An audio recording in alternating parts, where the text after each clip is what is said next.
네, 시청자 여러분 안녕하십니까? 뉴스타트 2부 시작합니다. 오늘은 이해운 기획예산처 장관 후보자의 인사청문회 날입니다.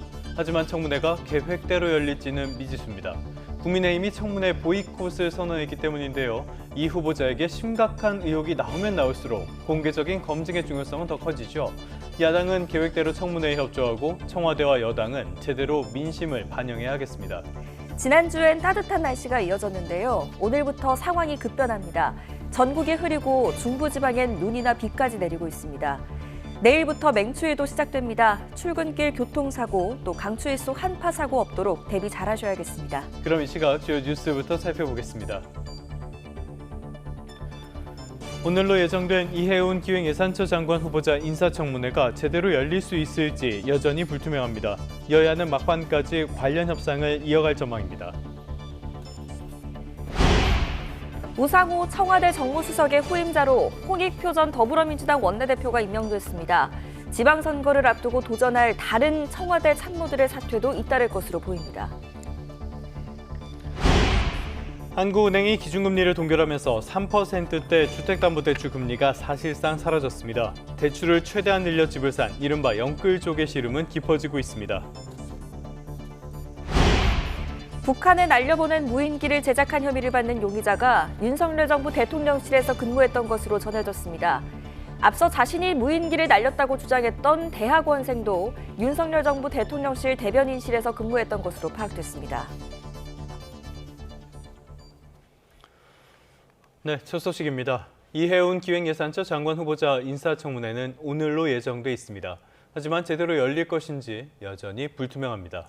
국민의힘은 이 후보자는 수사기관에 가야 할 범법행위자라며 보이콧 방침을 재확인했는데 더불어민주당은 정상 개최를 요구하고 있습니다. 임성재 기자입니다.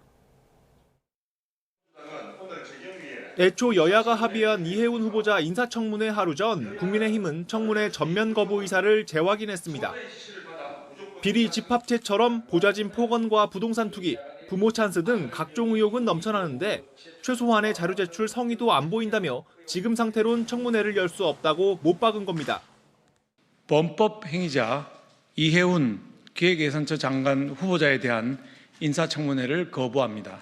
수사기관 피의자 자리에 앉아야 할 사람입니다. 행여나 재정경제기획위원장인 국민의힘 이미자 의원의 사회권을 빼앗아 단독 청문회를 열 생각은 꿈도 꾸지 말라고 경고했습니다. 청문회가 정상적으로 진행이 되지 않는다면 그 부분은 존중되어야 한다고 사회권을 가져갈 수 있다 운운하는 것은 그것은 조금 잘못된 판단으로. 반면 민주당은 청문회가 예정대로 열릴 수 있게 최선을 다하겠다며 야당과의 대화 의지를 거듭 강조했습니다. 국민 검증의 시간을 국회가 일방적으로 빼앗을 수는 없다고 생각합니다. 국민께서 판단하실 수 있도록. 현실적으로 단독 청문회 개최가 어려울 뿐더러 실익도 없다는 판단이 선 것으로 보입니다. 또 이번 인사의 키워드인 이재명 대통령의 통합, 탕평 의지가 퇴색될 수도 있다는 점도 부담으로 작용하고 있습니다. 야권에선 진명 철회 요구가 이어지고 있지만 청와대는 청문회를 보겠다는 입장을 되풀이했습니다. 인사청문회를 통해서 이해운 후보자가 국민의 눈높이에 맞는 답변을 할 것이다. 적극 옹호하지 못하는 민주당과 이해운 방지법까지 꺼낸 국민의힘 사이에서 당장 접점을 찾긴 어려워 보입니다. 국회에선 대통령 신년회견이 열리는 21일을 분수령으로 보는 시각이 우세합니다. YTN 임성재입니다. 네, 이번엔 청와대 인사도 살펴보겠습니다. 청와대와 여의도 국회 사이의 소통 창구인 청와대 정무수석에 홍익표 전 더불어민주당 원내대표가 발탁됐습니다. 현 우상호 수석은 오는 6월 지방선거에 나설 것으로 보이는데 선거에 도전할 다른 청와대 참모들의 사퇴도 조만간 잇따를 것으로 예상됩니다. 강지원 기자입니다. 비교적 개파색이 옅다는 평가를 받는 홍익표 전 더불어민주당 의원이 신임 청와대 정무수석으로 발탁됐습니다. 민주당 원내대표까지 지낸 삼선 중진의 중량감 있는 인사가 당청 간 새로운 가교가 되는 겁니다. 정치권에선 합리적이고 원만한 성품을 지닌 인물로 여겨지는데 협치를 바라는 이재명 대통령의 의중이 반영된 인선 결과란 분석이 많습니다. 갈등과 대립은 타협과 합의로 해결해야 한다는 신념하에 관용과 협업의 정치를 지속적으로 실천해온 분입니다. 당 정책위 의장 등을 역임한 만큼 정무 파트의 정책 기능을 강화하고 친명 핵심 그룹이 아닌 원외 인사를 핵심 보직에 앉혀 나름 탕평에도 신경 쓴 거란 이야기가 나옵니다. 홍 신임 수석에게 바통을 넘겨준 우상호 수석은 오는 6월 지방선거에서 강원 도지사직에 도전할 거로 알려졌습니다. 이르면 다음 달 초 출마를 선언할 거로 보입니다. 후임자에게 인수인계를 하고 20일부터는 이제 신임이 근무하는 그런 일정이 되겠습니다. 우 수석과 함께 당청 간 정무 현안을 조율했던 김병욱 정무비서관도 조만간 자리에서 물러날 거로 예상됩니다. 성남 분당을 재선 의원 출신으로 원조 친명그룹 7인회에 속했던 김 비서관은 성남시장에 출사표를 던질 거란 전망이 우세합니다. 성남 경기라인 중에서도 핵심으로 꼽히는 김남준 청와대 대변인은 지방선거와 함께 치러지는 국회의원 재보궐선거에 나설 가능성이 큽니다. 이재명 대통령의 지역구였던 인천 계양을이 유력한 후보지로 꼽힙니다. 대전 충남 지역의 첫 통합단체장 선거가 성사될 경우 충남 아산을에서 내리 3선을 한 강훈식 대통령 비서실장이 차출될 거란 관측 또한 끊이질 않고 있습니다. 이 밖에 다수의 청와대 참모가 5개월도 채 안 남은 지방선거판에 명함을 내밀 것으로 예상되는 만큼 후속 개편 인사도 연이어 뒤따를 거로 보입니다. YTN 강준원입니다. 홍익표 신임 청와대 정무수석은 갈등과 대립, 분열을 넘어 다양한 생각과 입장이 대한민국이라는 이름 아래 조화롭게 시너지를 낼 수 있도록 모든 힘을 다하겠다고 포부를 밝혔습니다. 홍 수석은 자신의 SNS에 대통령과 국민, 청와대와 정치권을 잇는 가교로서 귀를 크게 열고 부지런히 움직여 다양한 의견을 가감없이 전달하겠다며 이같이 적었습니다. 이어 자신에게 맡겨진 제1의 소임은 대한민국의 운명을 개척하는 길에 국민의 마음을 하나로 모으고자 하는 이 대통령의 관용과 통합의 철학을 실천하는 것이라고 강조했습니다. 우상호 정무수석은 각 정당의 지도자들과 대화와 소통이 끊이지 않았던 걸 가장 큰 보람으로 생각한다고 소회를 밝혔습니다. 우 수석은 후임 정무수석 인선 발표 자리에서 처음 정무수석으로 임명됐을 때는 직원이 4-5명밖에 안 돼 굉장히 어려움을 겪었지만 많은 분들의 도움으로 원만하게 일을 그만둘 수 있게 됐다며 이같이 말했습니다. 이어 앞으로도 각 정당의 지도자들께서 후임 정무수석과 잘 소통해 전체적으로 대통령실과 정당 간의 끈이 끊이지 않고 협조하며 일이 진행될 수 있기를 기대한다고 덧붙였습니다. 네, 이번엔 국회로 가보겠습니다. 거대 양당 모두 내홍에 시달리고 있는데요. 먼저 집권 여당입니다. 더불어민주당에선 1인 1표제를 두고 지도부 내 뚜렷한 균열이 확인됐습니다. 정청래 대표 측은 더 가면 해당 행위라고 경고했는데 잡음이 잦아들지는 불투명해 보입니다. 조은지 기자입니다. 민주당 정청래 대표는 지난주 자신의 대표 공약 1인 1표제를 다시 추진한다고 선언했습니다. 최고위원 보궐선거에서 당권파 2명이 합류한 걸 계기로 속도전에 나선 겁니다. 나라의 주인은 국민이고 당의 주인은 당원입니다. 당원의 뜻대로 하겠습니다. 대의원과 권리당원의 한 표 가치를 똑같게 하는 당원 개정을 추진하기로 최고위원회에서 만장일치 의결했다고 당은 설명했습니다. 하지만 논의 과정에서 비당권파인 이현주, 강득구, 황명선 최고위원이 문제를 제기했고 한병도 원내대표 역시 미온적인 반응을 보인 걸로 전해졌습니다. 강경 지지층의 당심을 업은 정청래 대표가 연임용으로 당원 손질에 나선 거라는 의심도 여전합니다. 이른바 명청 갈등으로 표현되는 물밑 계파 갈등이 또 드러난 건데 민주당은 당권 투쟁으로 보일 수 있는 언행은 자제해야 한다고 공개 경고했습니다. 연임의 연자는커녕 이응자마저도 들어본 적이 없다. 조금 더 가면 이것이 해당 행위라고 비난받아도 할 말이 없는 상황이 올지도 모르겠습니다. 이 기자회견 직후 강득구 최고위원은 SNS에 글을 올렸습니다. 1인 1표제를 결정한 지도부가 바로 적용받으면 이해충돌 지적을 받을 우려가 있다며 당원 의견 수렴 과정에서 현 지도부가 재출마할 때 적용해도 되는지를 함께 묻자는 게 전부였다고 반박했습니다. 차기 당대표 출마가 유력한 김민석 국무총리의 최측근 발언이라 묘한 긴장감이 감돕니다. 민주당은 월요일 당무위원회를 시작으로 권리당원 여론조사와 중앙위 투표를 거치는데 개파 균열과 당심 쏠림 현상이 노골적으로 드러날 거라는 관측이 나옵니다. YTN 조은지입니다. 네, 이번엔 제1야당입니다. 국민의힘 한동훈 전 대표가 당을 이끌던 책임 있는 정치인으로서 송구한 마음이라고 사과했습니다. 장동혁 대표가 무기한 단식에 돌입한 이후 나온 첫 메시지이기도 한데요. 징계 권한을 가진 당 지도부에 다시 공을 던진 것으로 풀이됩니다. 김다연 기자입니다. 국민의힘 한동훈 전 대표가 일요일 낮 자신의 SNS에 올린 2분 4초짜리 영상입니다. 당원 게시판을 콕 찍어 언급하진 않았지만 사퇴 이후 처음 간접적으로나마 사과의 뜻을 밝혔습니다. 상황이 여기까지 오게 된 것에 대해서 그리고 국민 여러분과 당원들께 걱정을 끼쳐드린 점에 대해서 당을 이끌었던 책임 있는 정치인으로서 송구한 마음입니다. 다만 자신에 대한 징계는 명백한 조작이자 정치 보복이고 당권으로 당적을 뺏을 순 있어도 당의 미래는 박탈할 수 없단 말로 장동혁 지도부를 거듭 저격했습니다. 당 안팎에서 정치적 해법을 요구하는 가운데 나온 이 메시지는 한 전 대표가 다시 지도부에 공을 던진 거로 해석됩니다. 친한계는 진심을 담은 사과엔 큰 용기가 필요하다. 국민만 보고 가면 된다면서 메시지를 높이 평가한 반면 당권파는 역대 최악의 사과, 서초동 금쪽이, 형용 모순 등 혹평을 쏟아냈습니다. 지도부는 대체로 충분하지 않다고 보는 기류입니다. 설왕설래가 좀 있는 것 같습니다.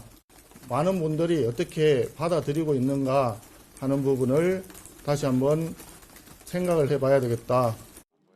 장 대표는 별다른 입장을 내는 대신 갈수록 맑은 정신을 유지하기 힘들다, 옆에 있는 꽃보다 먼저 쓰러지면 안 된다 등 SNS에 글을 잇따라 올리며 단식 의지를 피력했고 오세훈 서울시장과 이철우 경북지사 등 보수 진영 인사들은 농성장을 찾아 힘을 보탰습니다. 이 오만한 정부의 폭주를 멈추려면 보수가 좀 커지는데 마음을 좀 모아주셨으면 좋겠다. 장 대표의 단식을 국면 전환용이라고 일축한 민주당은 제1야당 대표의 목숨은 더 큰 공익을 위해 이뤄져야 한다며 통일교 특검이 단식감이냐고 반문했습니다. 마치 호미로 막을 수 있는 일들을 쟁기를 들고 좀 막겠다 나선 격이 아닌가라는 생각이 들어서 매우 안타깝게 생각을 합니다. 국민의힘은 이재명 대통령이 쌍특검을 수용해야 한다며 거듭 영수회담을 제의했습니다. 장 대표 단식의 목적도 애초 통일교 공천헌금 특검 수용인데 대여투쟁이 아닌 당 내홍의 돌파구로 여겨지는 건 뼈아픈 대목입니다. YTN 김다연입니다. 여야 원내대표가 통일교 특검을 포함한 쟁점 사안을 논의하기 위해 만났지만 이견을 좁히지 못하고 입장 차이만 확인했습니다. 더불어민주당 한병도, 국민의힘 송원석 원내대표는 어제 오후 국회에서 30분 동안 1대1 비공개 회동을 진행했습니다.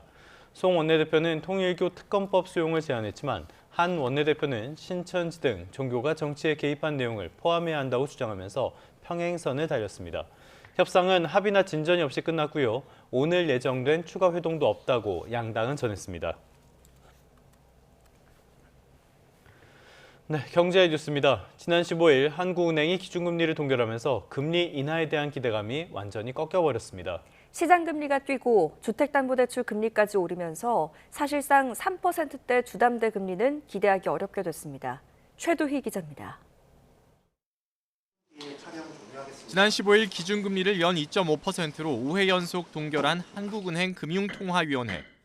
환율 등 금융안전 관련 리스크가 여전하거나 오히려 올랐다는 점에서 현재의 기준금리 수준을 유지하는 것이 바람직하다고 모두 동의하셨고 의결문에서는 금리 인하 가능성을 시사하는 문구를 아예 삭제했습니다.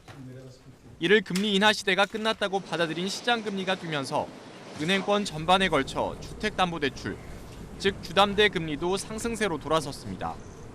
KB국민, 신한, 하나, 우리은행의 16일 기준 주담대 혼합형 금리는 연 4.13에서 6.297%로 집계됐습니다. 한 달여 전과 비교하면 상하단 모두 오른 겁니다. 주담대 변동금리의 경우 연 3.76에서 5.64% 수준으로 이보다는 낮아 보이지만 일부 우대금리를 제외하면 사실상 3% 금리를 기대하기 어려워졌습니다. 이번 주에 KB국민은행이 주담대 혼합형금리를 0.15%포인트 인상하기로 하는 등 다른 은행도 시장금리 상승분을 주담대 금리에 속속 반영할 예정입니다.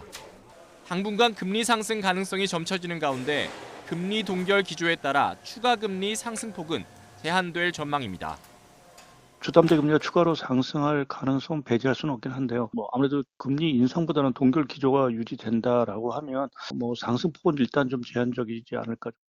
앞서 지난해 6월부터 이어진 정부의 각종 규제 강화로 대출 문턱이 높아진 데다 금리마저 오르면서 대출 원리금 상환 부담이 커진 상황. 새해에도 집 살 돈이 필요한 실수요자와 대출을 최대한 늘려 집을 산 이른바 영끌족의 시름은 깊어지고 있습니다. YTN 큐두입니다. 네, 원달러 환율이 다시 1,480원을 향해서 치솟고 있죠. 금융당국이 은행사와 보험사를 소집하면서 환율 방어 총력전에 나섰습니다. 국제통화기금 IMF가 우리나라의 달러 자산이 외환 시장 규모에 비해서 지나치게 많아서 환율 충격에 취약하다는 진단을 내렸습니다. 김태민 기자입니다. 지난달 말 1,430원대까지 하락했던 원달러 환율은 연초부터 상승 전환해 어느덧 1,470원대를 오르내리고 있습니다. 한국은행은 환율이 다시 오르는 주요 이유로 개인 투자자의 지속적인 해외 투자 확대 등을 꼽았습니다. 1월 달에도 국민연금을 제외한 개인 투자자들의 해외 주식 투자에 자금 나가는 증권 투자 자금은 지난 10월, 11월에 거의 높았던 수준보다 오히려 유사하거나 큰 속도로 계속 지속되고 나가고 있으니까 원달러 환율이 1,500원을 넘보는 상황에서 달러 투자 수요가 환율 상승을 부추기는 양상이 반복된다고 판단한 금융당국은 본격적인 원화 가치 방어에 나서고 있습니다. 앞서 달러 보험 판매 현황을 점검한 데 이어 오늘 주요 시중은행의 외환 담당 임원을 소집해 달러 예금을 부추기는 과도한 마케팅을 자제해달라고 주문할 방침입니다. 아울러 은행들이 외화 예금 지급 준비금을 법정 비율 이상으로 예치해 달러 유동성에 도움을 줄 경우 초과분의 이자를 지급하는 유인책도 제시했습니다. 아주 직접적으로 흔히 말해서 외환시장에 개입하는 것은 좀 어렵지만 국민연금이라든지 다른 투자기관들을 통해서 환해지를 하면서 좀 외화를 공급해 줄 수 있는 역량들이 있거든요. 주요 시중은행들도 자체적으로 달러 유치 속도를 줄이고 달러를 원화로 바꿀 경우 우대 혜택을 늘리는 이벤트를 마련하는 등 원화 가치 방어를 위해 여러 수단을 활용하고 있습니다. 이런 가운데 국제통화기금 IMF는 우리나라의 달러 자산 규모가 외환시장의 약 25배에 달해 지나치게 크다고 진단했습니다. 환율이 급변하는 상황이 오면 우리 외환시장 규모만으로는 단기간에 충격을 흡수할 수 없어 더 큰 여파가 미칠 거란 전망입니다. 이에 따라 국내 해외 투자자, 이른바 서학개미 보호뿐 아니라 거시경제 차원에서도 환율 위험 관리 필요성이 더 높아지고 있습니다. YTN 김태민입니다. 경제 한 줄 뉴스입니다. 20대 취업자 수가 3년 연속 감소한 가운데 지난해 고용률까지 5년 만에 낮아져 더블 마이너스를 기록했습니다. 지난해 큰 기업에서 일하는 청년의 숫자가 사상 최대치를 기록했지만 중소사업체 취업자는 역대 가장 적은 수준으로 줄어들었습니다. 지난해 청약통장 가입자 수가 30만 명 이상 줄어들면서 2022년 이후 4년 연속 감소세를 이어간 가운데 감소폭은 2년 연속으로 줄었습니다. 앞으로는 산업계와 전문가뿐 아니라 소규모 창업자 등 일반 국민도 국가가 생산한 공간 정보를 상권 분석과 입지 판단에 활용할 수 있게 됩니다. 지금까지 경제 한 주 뉴스였습니다.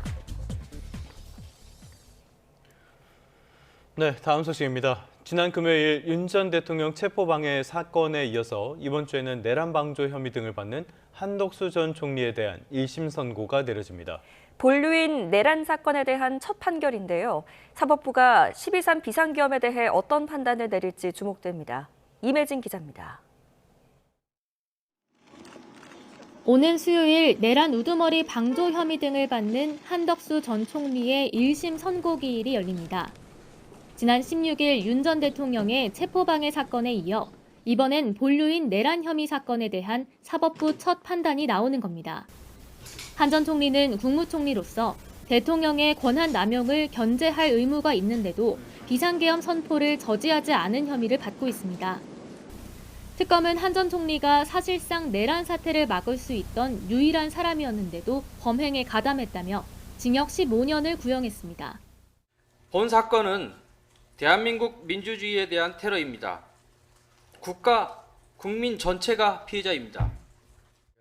한 전 총리는 최후 진술에서 국민이 겪은 고통과 혼란에 죄송하다면서도 계엄에 동의한 적은 없다며 혐의를 부인했습니다. 비록 비상계엄을 막지 못했지만 비상계엄에 찬성하거나 비상계엄을 도우려 한 일은 결단코 없습니다. 그것이 오늘 이 역사적인 법정에서 제가 드릴 수 있는 가장 정직한 마지막 고백입니다. 가장 주목되는 점은 사법부가 비상계엄을 국헌 문란을 목적으로 한 폭동, 즉 내란으로 인정할지 여부입니다. 내란죄 성립을 위한 구성 요건인 만큼 다음 달 예정된 윤 전 대통령의 내란 우두머리 혐의 재판 등 관련 사건에도 영향을 줄 거로 보입니다. 다만 재판부가 내란 성립 여부에 대한 판단을 우회하거나 보류하고 한 전 총리의 관여 행위만을 두고 유무죄를 가릴 가능성도 있습니다. 또 다른 관전 포인트는 국무위원회 자귀 의무의 범위입니다. 국무회의 부의장이던 한 전 총리가 계엄 선포를 적극적으로 말리지 않은 것을 부작위에 의한 직무유기로 볼 수 있느냐는 겁니다. 한 전 총리 측은 헌법에 대통령 보좌 의무가 있을 뿐 견제 의무는 명시돼 있지 않다는 입장이지만 특검은 국무위원 심의 제도 도입 취지를 고려하면 견제 의무가 있다고 맞서고 있습니다. 만약 재판부가 국무위원의 헌법적 책무를 포괄적으로 인정한다면 뒤이을 다른 국무위원들의 재판에도 여파를 남길 거로 보입니다. YTN 임혜진입니다. 네, 오늘은 평양 무인기 침투 사건 2차 공판 기일도 열립니다. 서울중앙지방법원은 오늘 오전 10시 15분 윤 전 대통령과 김용현 전 국방부 장관 등의 일반 이적 혐의 사건 2차 공판 기일을 진행합니다. 이들은 비상계엄 선포 명분을 만들기 위해 재작년 10월 평양에 무인기를 보내 북한의 공격을 유도한 혐의를 받습니다. 내란 가담과 김건희 씨 수사무마 의혹으로 기소된 박성재 전 법무부 장관의 재판이 오늘부터 시작됩니다. 서울중앙지방법원은 오늘 오전 10시 내란 중요임무 종사와 부정청탁금지법 위반 등의 혐의를 받는 박 전 장관의 첫 공판 준비 기일을 엽니다. 박 전 장관은 비상계엄 선포 이후 법무부 간부들에게 합동수사본부 검사 파견 검토와 교정시설 수용 여력 점검 등을 지시한 혐의로 재판에 넘겨졌습니다. 또 김건희 씨에게서 수사 무마 청탁을 받고 법무부 담당 과장에게 김 씨 수사 상황을 보고하도록 한 혐의도 적용됐습니다. 북한에 날려보낸 무인기를 제작한 혐의를 받는 민간인 용의자도 윤석열 정부 당시 대통령실에서 근무했던 것으로 전해졌습니다. YTN 취재를 종합하면 30대 남성 A씨는 윤석열 정부 당시 대통령실 대변인실에서 뉴스 모니터링 요원으로 근무한 이력이 있는 것으로 알려졌습니다. A씨는 또 지난해 11월에는 경기 파주시 일대에서 무신고 무인기를 날려 항공안전법 위반 혐의로 불구속 송치된 적도 있었던 것으로 확인됐습니다. 앞서 군경합동조사 TF는 A씨가 문제가 된 무인기를 제작한 것으로 보고 지난 16일에 소환 조사했습니다. 같은 날 30대 대학원생 B씨는 한 언론 인터뷰를 통해 A씨가 만든 무인기를 북한에 날린 것은 자신이라고 주장을 했는데 이 B씨 역시 대통령실 대변인실에서 근무했던 것으로 파악됐습니다. 다음 소식입니다. 북한이 해외 정상들에게 보낸 연하장을 소개하면서 시진핑 주석의 이름이 없이 다른 나라 정상과 함께 나열해서 눈길을 끌고 있습니다. 푸틴 러시아 대통령에게 보낸 연하장은 노동신문 1면 전문을 실은 것과는 극명하게 대조되는 모습입니다. 지난해 중국 전승절 참석을 계기로 회복된 듯한 이 북중 관계가 여전히 냉랭한 게 아니냐는 분석이 나오고 있습니다.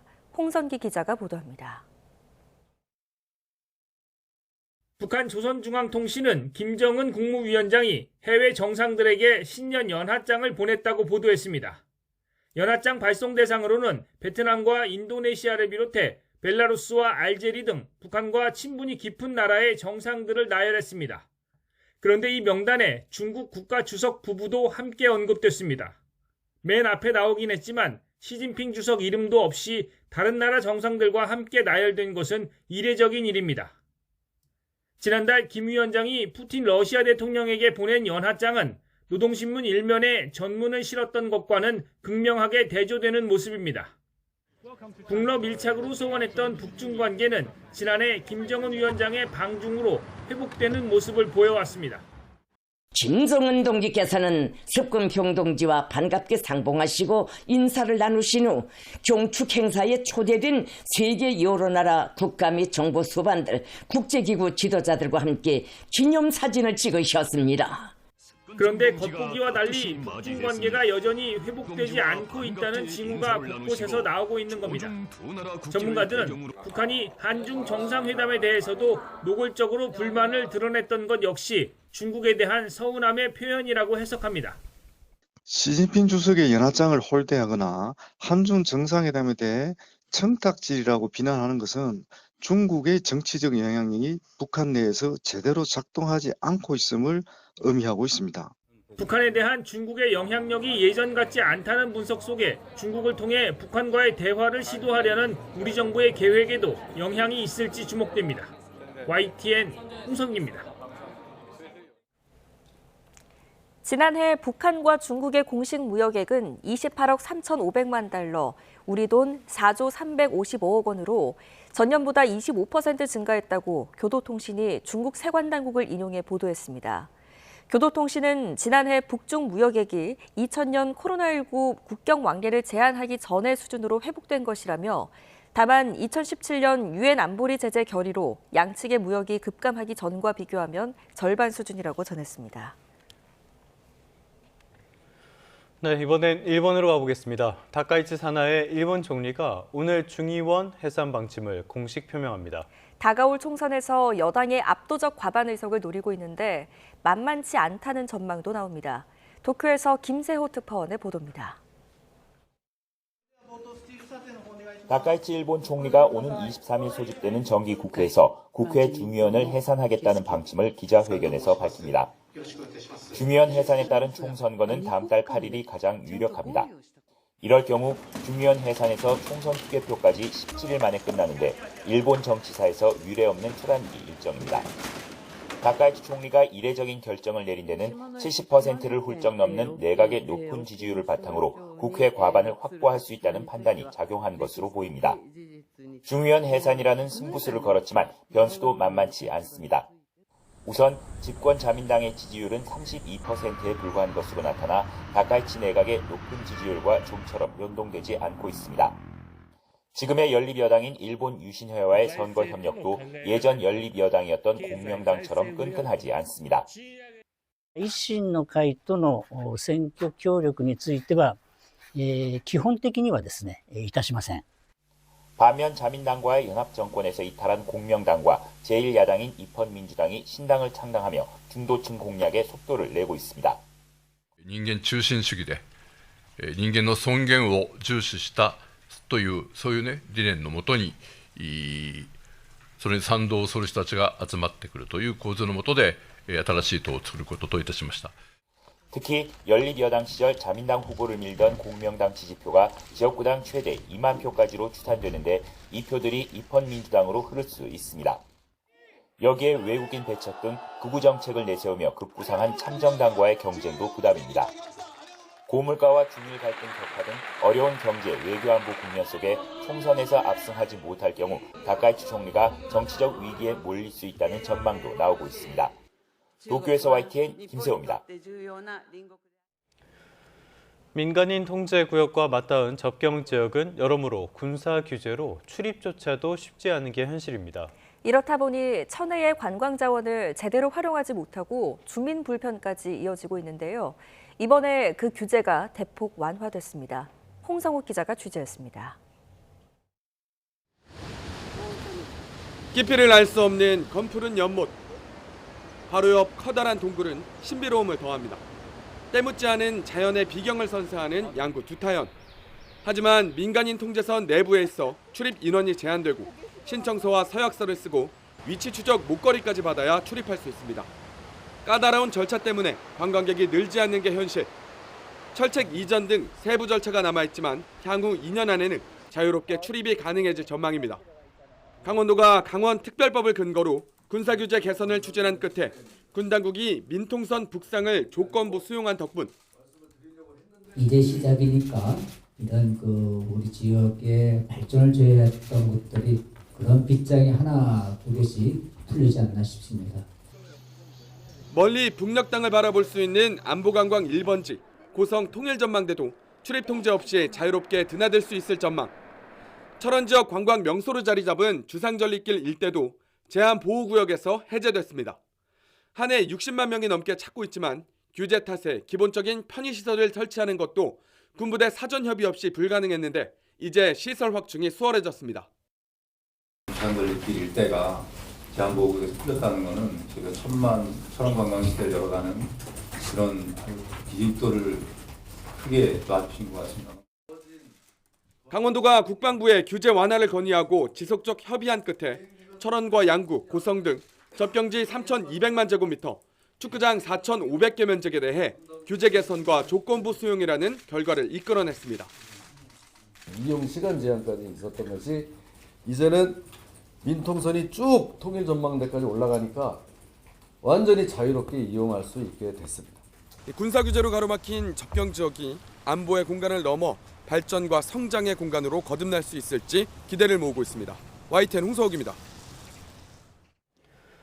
중국산 저가 철강 공세에 미국발 관세 여파까지 더해지면서 충남 당진의 철강 산업이 위기를 맞았습니다. 철강업계 근로자들은 정부 차원의 대책이 필요하다며 산업위기 선제대응 지역 지정을 촉구했습니다. 오승훈 기자입니다. 충남 당진 지역 철강업체 노동자들이 정부를 향해 위기 지역 지정을 촉구합니다.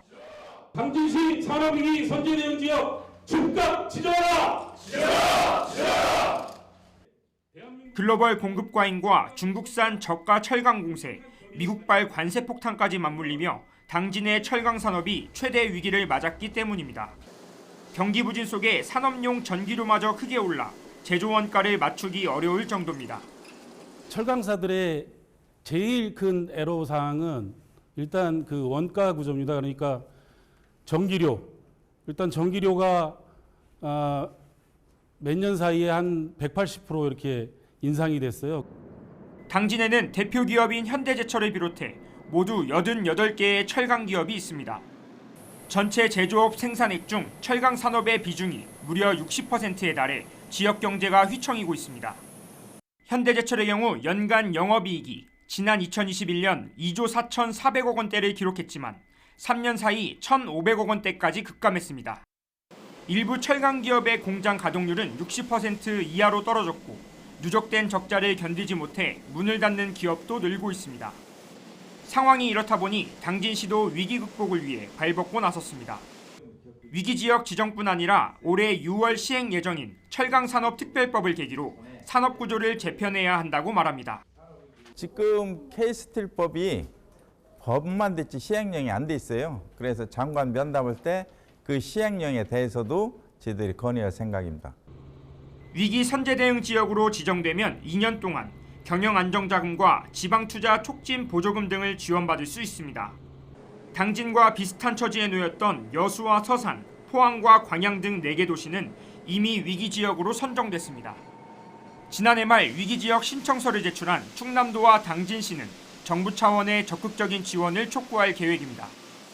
YTN 오승훈입니다. 오늘 출근길엔 곳곳에 눈비가 내립니다. 밤사이 중부지방부터 눈이 시작돼 현재 서울에도 1cm 정도의 눈이 내려서 쌓였는데요. 오전까지 중부지방과 전북 그리고 영남 내륙 곳곳에 1cm 안팎의 눈이 더 오겠습니다. 영하권 기온의 빙판길이 예상돼 미끄럼 사고에 주의하셔야겠습니다. 비구름 뒤로는 찬 공기가 내려오겠습니다. 오늘 밤사이 기온이 곤두박질하면서 절기 대한인 내일 서울 아침 기온이 영하 13도까지 떨어지겠습니다. 올겨울 들어 가장 강한 한파가 찾아와 이번 주 내내 기승을 부리겠습니다. 강추위에 대비하셔야겠습니다. 오늘 오후부터는 대체로 구름만 많겠습니다. 서해안과 영남 해안에서는 바람이 점점 강해지겠습니다. 현재 기온 살펴보면 서울이 영하 1.3도, 대구 4도, 광주 3.6도 보이고 있습니다.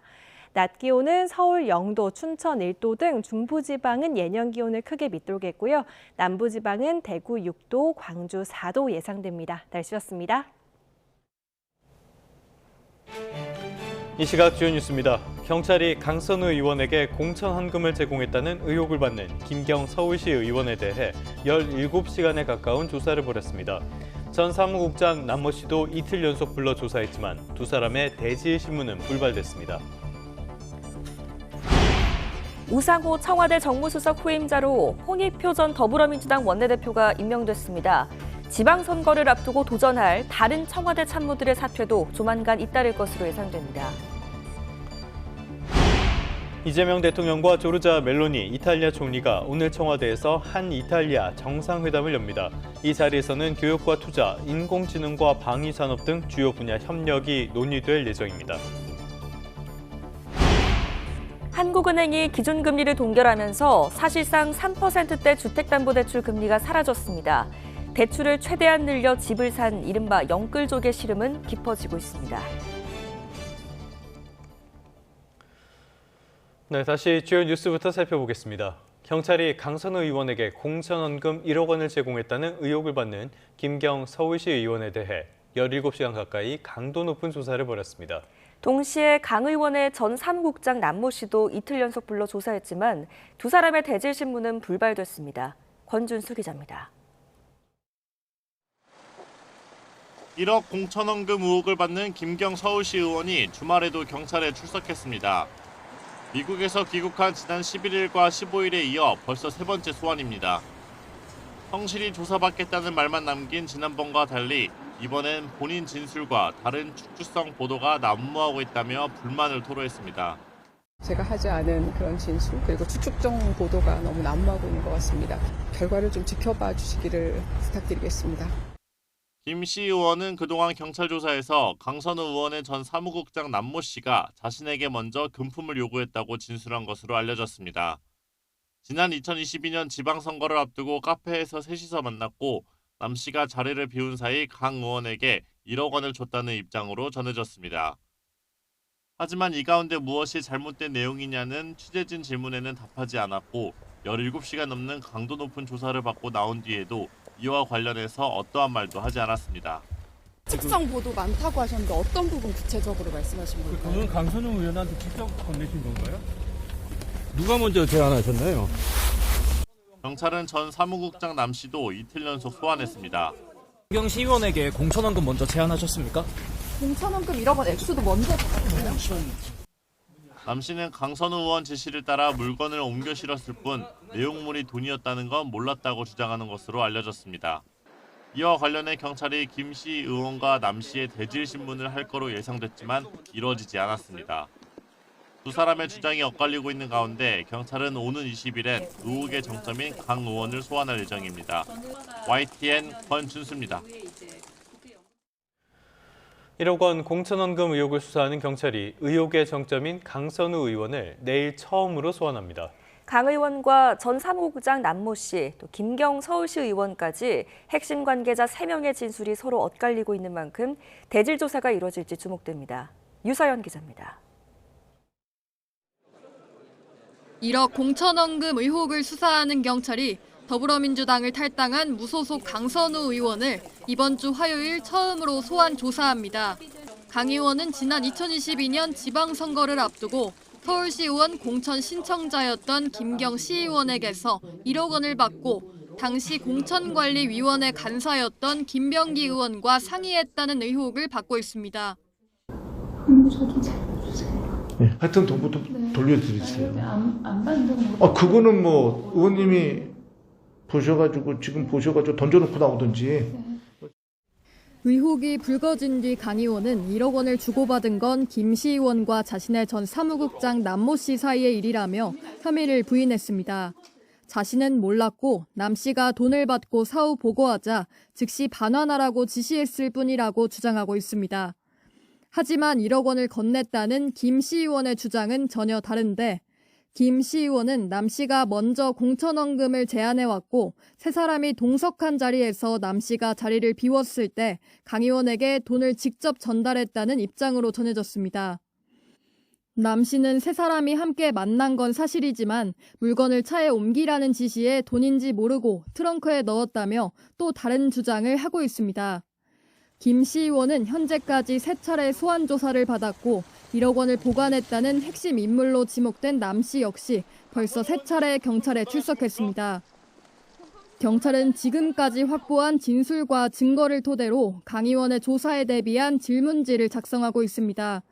세 사람 모두 주장이 엇갈리는 사실상 진실 공방이 이뤄지는 상황이라 오는 화요일 강 의원 등 핵심 인물 3명이 모두 동의할 경우 대질 조사가 이뤄질 가능성도 제기됩니다. YTN 유서연입니다. 1월 19일 월요일 오늘의 주요 일정 함께 살펴보시죠. 이재명 대통령이 오늘 더불어민주당 신임 지도부와 만찬 회동을 하는데요. 정청래 당대표와 한병도 신임 원내대표를 비롯해 천준호, 김한규, 전용기 원내수석과 최고위원 등이 초청된 것으로 전해졌습니다. 이 자리에서 여당 새 지도부와 원팀을 강조할 것으로 보이는데 최근 당정 갈등이 불거진 검찰개혁 문제와 이해운 후보자 관련 문제가 논의될 가능성도 있습니다. 오늘로 예정된 이해운 기획예산처 장관 후보자 인사청문회가 파행 위기에 처한 가운데 여야는 막판까지 관련 협상을 이어갈 전망입니다. 앞서 국민의힘은 이 후보자의 자료 제출이 미흡하다며 청문회 보이콧을 선언했고요. 더불어민주당은 애초 합의한 일정대로 청문회를 열어야 한다고 맞섰습니다. 마지막으로 법원 일정 살펴보겠습니다. 서울중앙지방법원이 내란 전담 재판부 설치 특례법 후속 조치를 논의할 2차 판사회의를 진행합니다. 중앙지법은 앞서 내란 전담 영장 전담 법관 구성에 기존 영장 전담 재판부 판사들도 포함할지를 두고 토론을 펼쳤지만 결론에 이르지 못한 것으로 전해졌습니다. 지금까지 오늘의 주요 일정이었습니다.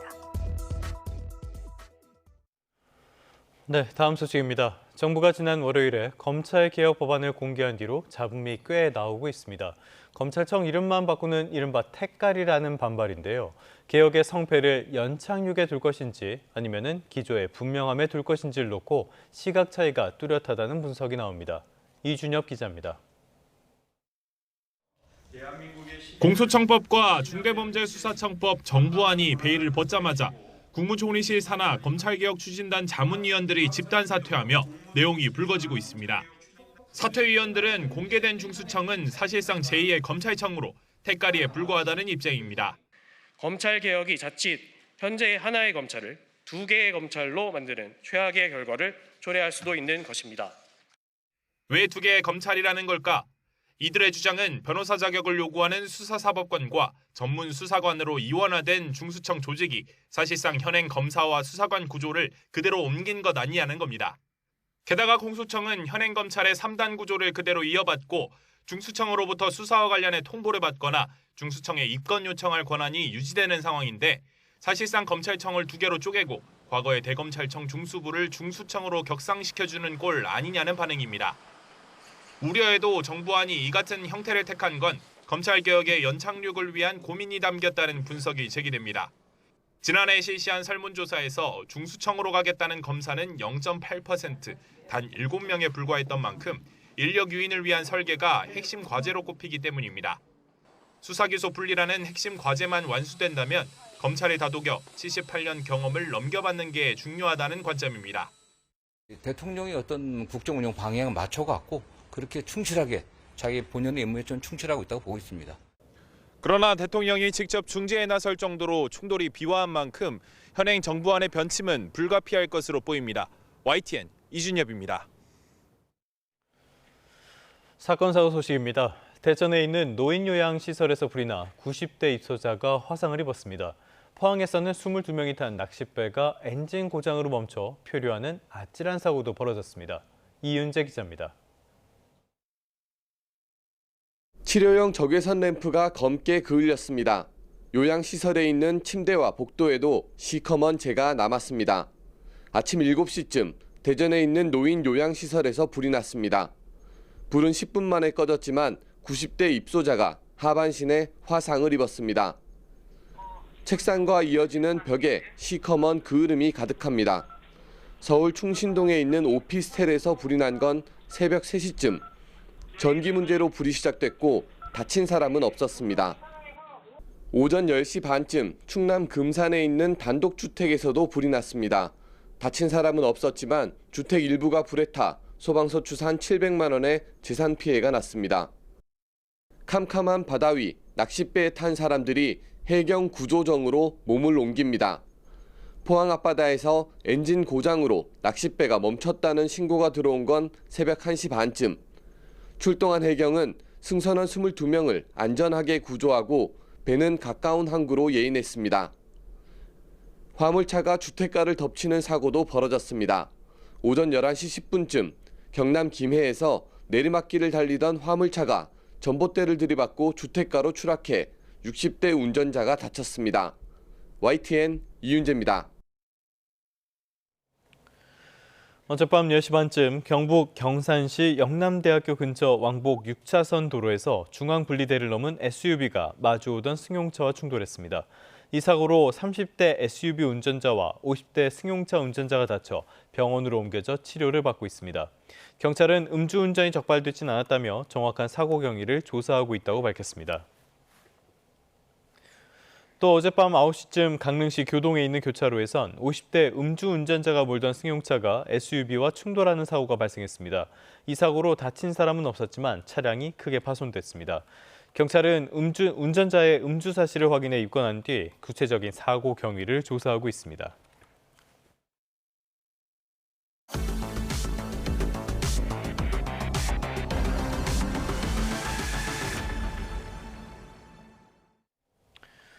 네, 인공지능 기술의 심장이라고 불리는 데이터 센터를 들여다보는 기획보도 마지막 6번째입니다. 빠르게 발전하는 인공지능 기술을 따라잡는 것도 중요하지만요. AI 데이터 센터의 안전성 역시 간과해서는 안 되는 문제입니다. 주변의 주민들은 소음과 전자파가 건강을 해칠 것이라는 우려가 큰데요. 정작 따져봐야 할 부분은 따로 있습니다. 고한석 기자입니다. 데이터 센터 건립 예정지마다 반대 현수막이 나붙었습니다. 고압 송전선에서 나오는 전자파와 서버로 인한 열섬 현상, 냉각팬 소음과 진동을 걱정하는 목소리인데 직접 재보면 수치가 미미하다는 게 전문가들의 공통된 의견입니다. 주변 몇십 미터 한 0.2도 정도 올라간다고 하시는데 다 기준치 이하고 거의 미미한 수치고요. 휴대폰 전자파 발생량보다 적다라고 저는 생각합니다. 제가 실제로 데이터 센터 가서 발전기 가동할 때 들어도 정말 옆에 가도 잘 안 들립니다. 그래서 세 가지 민원이 다 저는 근거 없다라고. 현재 국회에 발의된 AI 데이터 센터 특별 법안에는 인허가에 필요한 기간 2에서 3년을 90일로 단축하는 타임아웃제까지 등장했습니다. 정작 문제는 이 같은 속도전이 꼭 필요한 재난 대비 규제까지 허물 수 있다는 점입니다. 부산에 있는 이 클라우드 데이터 센터는 2014년 진도 8.0 지진과 쓰나미까지 고려해 지었습니다. 데이터 센터를 떠받들고 있는 기둥입니다. 지진이 발생하면 이렇게 고무로 된 부분이 좌우로 흔들리면서 지진의 충격을 흡수하게 됩니다. 하지만 이런 면진 설비는 11년이 지난 지금까지도 의무사항이 아닙니다. 지난해 대전 국가정보자원관리원과 2022년 카카오 데이터 센터 사례에서 보듯 화재가 대규모 서비스 먹통 사례로 이어지지 않도록 설비를 보강하는 작업이 필요합니다. 도면을 쌍둥이처럼 실제 현장과 똑같이 구현을 했다고 보시면 되겠습니다. 1층에서 장비가 뭔가 이제 장애가 났다. 그럼 어디에 가서 뭘 봐야 될지 이 흐름도로 다 표현이 되겠습니다. 지금은 전자파나 소음이 공해 수준은 아니라 해도 AI 데이터 센터는 기존 데이터 센터보다 규모가 훨씬 커지는 만큼 실제로 주민의 일상을 방해할 가능성도 있습니다. 완공까지 불과 122일이 걸린 xAI의 대규모 콜로서스 데이터 센터는 전력을 빨리 공급한다며 허가받지 않은 메탄가스 터빈을 돌리다 소송에 직면했고 미국과 말레이시아의 AI 데이터 센터 주변에선 물 부족을 호소하는 주민이 늘고 있습니다. 무리하게 속도를 내다 주민과의 공존에 실패한 해외 사례를 유심히 살펴야 할 때입니다. YTN 관석입니다. 트럼프 미국 대통령이 미국의 그린란드 병합에 반대하는 국가에 추가 관세를 예고하자 유럽이 강하게 반발하고 있습니다. 보복 차원에서 초강력 무역 제한 조치까지 거론되면서 신경전이 벌어지고 있는데요. 그래도 양측 모두 협상 가능성은 열어뒀습니다. 런던 조수연 특파원입니다. 영국과 독일, 프랑스, 스웨덴, 노르웨이, 핀란드, 네덜란드, 덴마크 등 유럽 8개국이 공동 성명을 냈습니다. 그린란드의 연대를 거듭 표명하면서 나토 회원국으로서 공동 이익인 북극 안보를 강화하는 데 전념하고 있다고 강조했습니다. 또 미국의 관세 위협은 대서양 관계를 약화하고 위험한 악순환이 될 수 있다며 계속 단결해 주권을 지키겠다고 밝혔습니다. 미국의 그린란드 매입 추진을 견제하기 위해 소규모 병력을 파견했다가 다음 달부터 10%의 추가 관세에 직면하자 공동 대응에 나선 겁니다. 트럼프 대통령과 가까운 조르자 멜로니 이탈리아 총리도 방한 중 미국의 관세 발표에 우려를 나타냈습니다.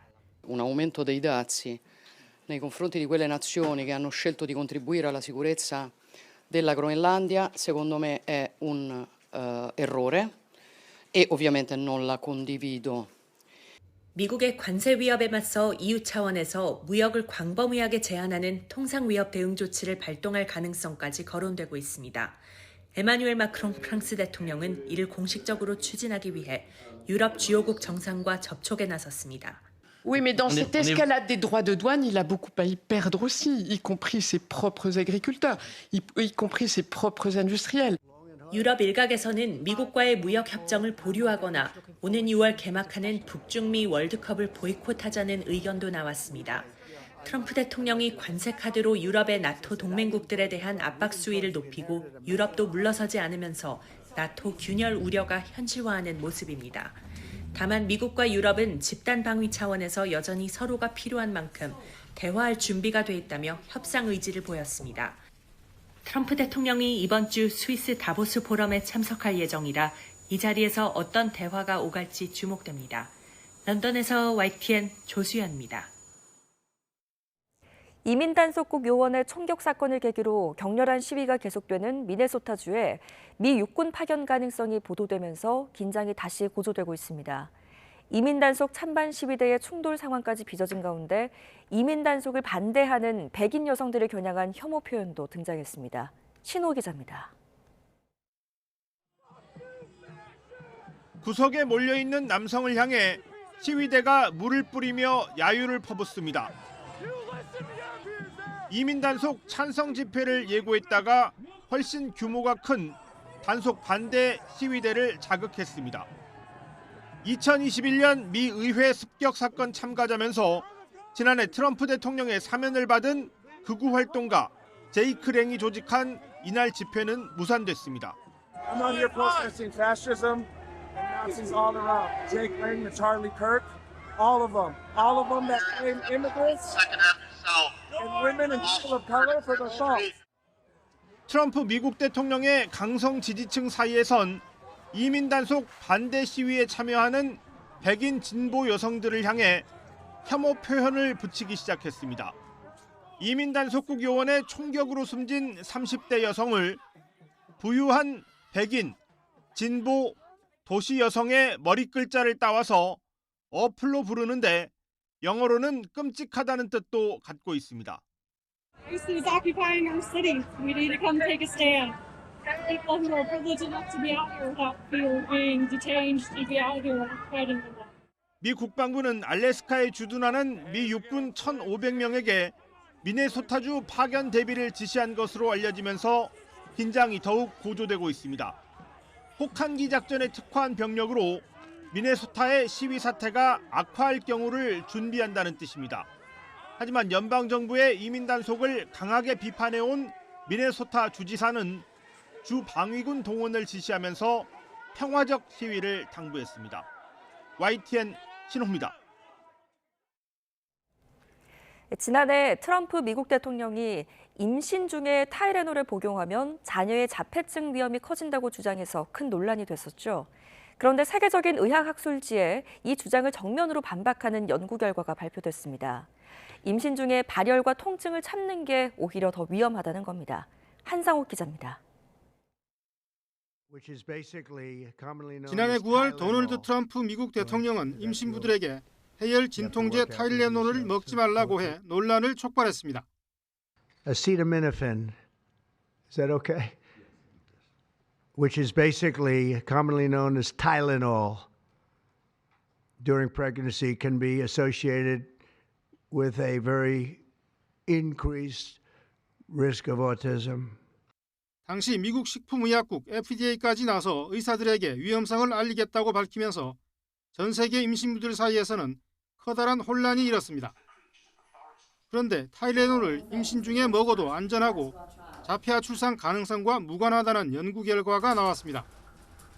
영국 런던 시티 세인트 조지 대학교 연구팀은 기존 데이터에 대한 체계적인 검토와 메타 분석을 수행해 타일레놀의 안전성을 검증할 만한 연구 43건을 선별해 분석한 결과 약물 사용과 질환 사이에 유의미한 연관성은 나타나지 않았다고 밝혔습니다.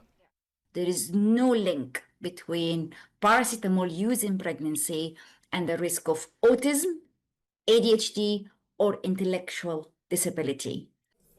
오히려 발열이나 통증을 무조건 참는 것이 태아의 신경 발달에 더 해로울 수 있다는 것이 전문가들의 공통된 의견입니다.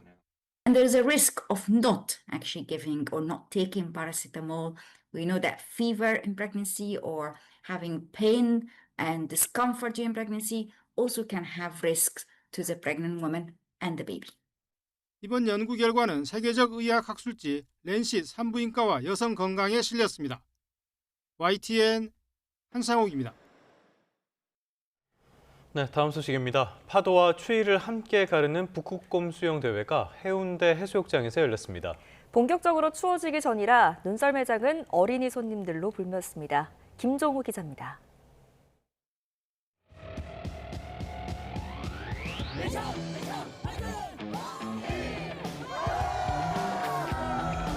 설렘과 긴장 속에 해운대 앞바다로 뛰어듭니다. 고표로 만든 바닷길을 따라 힘차게 물살을 가릅니다. 파도와 추위를 동시에 이겨내야 하는 겨울 바다 수영. 기록이나 순위를 겨루지 않고 모두 함께 완주를 목표로 가다 보면 어느새 바닷길 1km가 끝납니다. 지난 1988년 시작한 북극곰 수영 대회가 올해도 겨울 해운대 해수욕장을 뜨겁게 달궜습니다. 바다 수영을 하면 자연과 함께라는 생각 때문인지 몸이 가볍고 굉장히 신선한 공기를 마음껏 마셔서 건강을 함께 챙길 수 있다는 느낌이 들며 인간 북극곰이 쉴 새 없이 바다에 뛰어들다 보니 바다에는 긴 행렬이 생겨 장관을 이룹니다. 응원원 가족이나 지나가던 관광객 모두 역동적인 모습을 보며 힘을 얻습니다. 이번 대회는 기온 영상 8도씨, 바닷물 온도 13도씨 내외에서 진행돼 참가자들이 비교적 수월하게 수영을 마칠 수 있었습니다. 고무튜브 눈썰매가 눈 언덕을 시원하게 내려옵니다. 빙글빙글 도는 썰매에 아이들 얼굴에 웃음꽃이 핍니다. 내리막이 위험할 수도 있어서 더 어린 아이들은 회전목마처럼 썰매를 탑니다. 처음 보는 것도 많이 있고 여기 눈에 있는 얼음에 미끄럼틀도 타서 많이 재밌고 동생이랑 아빠랑 와서 더 재밌는 것 같아요. 엄마 아빠는 눈밭에서 신나는 하루를 보내는 아이들 모습을 흐뭇하게 바라보며 추억을 저장합니다. YTN 김종호입니다.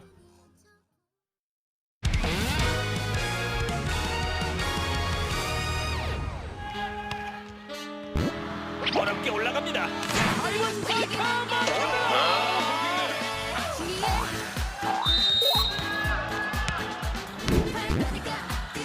황성빈 한번 중앙 빼는데 앉았어. 앉아서 안타나 끝까지 토스를 쏴주네요. 네. 최대한 안정적으로 올리기 위해서 본인이 자세를 좀 잡았고 역시 최고의 세터네요. 오픈! 속고쳐 올랐습니다. 자, 주승부처 수비하고 앉아서 토스하고 그렇습니다. 네. 많이 보여줍니다. 손발로 막 치고 받고 두 다리로 공 차고 받고 했던 내 익숙하던 몸뚱아리가 오늘 출근길엔 전국 곳곳에 눈비가 오겠습니다. 지금 서울은 눈이 대부분 잦아들었지만 밤사이 1.3cm의 누적 적설량을 기록했습니다. 오늘 오전까지 전국 곳곳에 눈이 조금 더 이어질 텐데요. 추위 속에 도로가 얼어붙는 곳이 많겠습니다. 빙판길 사고 없도록 주의하셔야겠습니다. 현재 눈 상황 자세히 살펴보겠습니다. 밤사이 중부지방을 중심으로 눈이 내렸는데요. 지금까지 고성 향로봉에 6.6cm, 양구에 4.7cm, 안산 대부도에는 3.5cm의 누적 적설량을 기록했습니다. 오전까지 중부지방과 전북, 영남 내륙 곳곳에 1cm 안팎의 눈이 더 오겠습니다. 비구름 뒤로는 찬 공기가 내려오겠습니다. 오늘 밤사이 기온이 곤두박질하면서 절기 대한인 내일은 서울 아침 기온이 영하 13도까지 떨어지겠습니다. 올겨울 들어 가장 강한 한파가 찾아와 이번 주 내내 기승을 부리겠습니다. 강추위에 대비하셔야겠습니다. 현재 기온은 서울이 영하 1.3도, 대구는 4도로 출근길에는 심한 추위 없겠습니다. 낮 기온은 서울 0도, 광주 4도, 부산 10도로 서쪽 지역은 오늘 낮부터 추워지겠습니다. 오늘도 영남 해안 지역은 대기가 매우 건조합니다. 게다가 서해안과 영남 해안에서는 바람도 점점 강해지고 있는 만큼 산불 등 화재 사고에 유의하셔야겠습니다.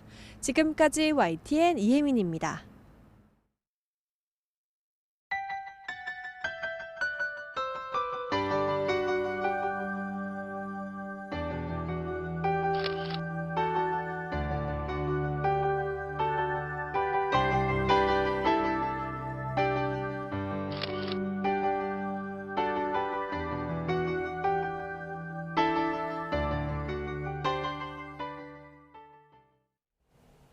뉴스타트 3부 잠시 뒤에 계속됩니다.